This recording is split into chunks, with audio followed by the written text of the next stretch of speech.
Okay, so I literally can't believe what's going on.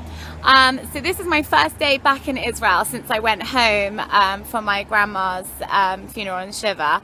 And basically, it's like dark and it's 5:15 p.m. I can't believe it. And actually, the air is quite cold and I basically need a cardigan. And I just literally feel like I'm in a completely different place. Like, oh, I've got shadows everywhere. The clocks went back like they do everywhere, but I guess I hadn't realised what an impact it would make here. And I can't believe it. It's 5:15 and it's totally dark.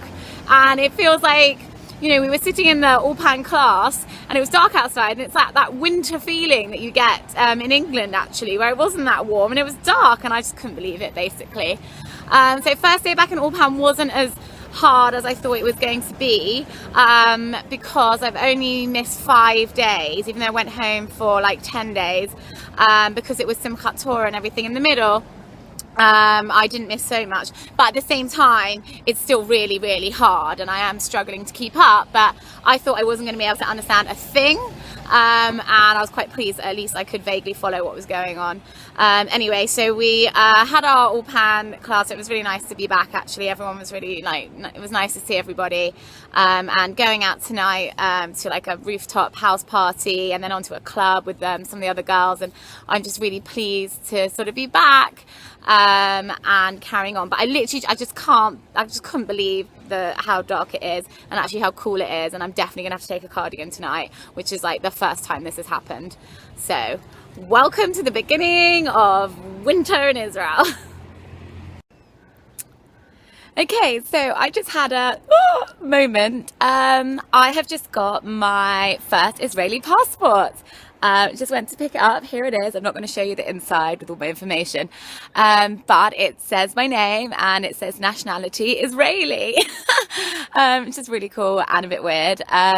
Basically, it's called a Tudat Marva, and actually I was supposed to have this after you've been in the country for 90 days after having made Aliyah. You're supposed to get it, and actually I didn't actually have it in time when I had to fly home for my grandma's funeral, and it was all a bit of a drama, but so immediately when I got back I was like, right, I need to sort this out.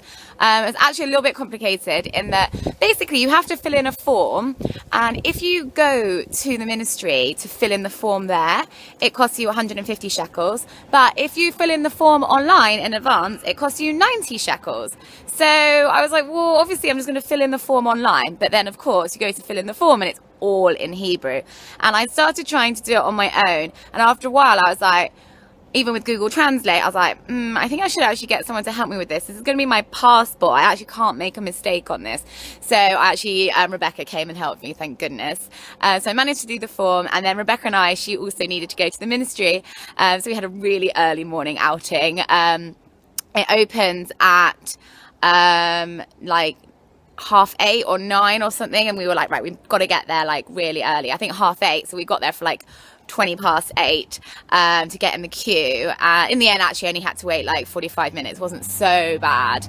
Anyway, so I did all the stuff I had to do there, said yes, I filled in my form online, and then they're like, we'll just send it to you in a week. So I've been waiting, and then finally I got this ticket thing saying you've got a parcel, and I'm like, what's a parcel? It didn't occur to me that it would be my passport, and actually so I had to work out how to go get the parcel. Luckily it was just in a newsagent round the corner, so quite like England actually in that respect, that the newsagents take your parcels.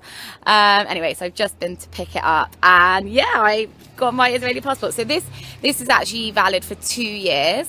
It's a temporary Israeli passport, and after I've been here for 1 year, then I'm eligible to get a full permanent Israeli passport. But actually I'll probably just hold on to this for the 2 years because it's going to cost me, obviously, and it's a whole faff. So anyway, I have now got my official Israeli passport and I feel like a real Israeli.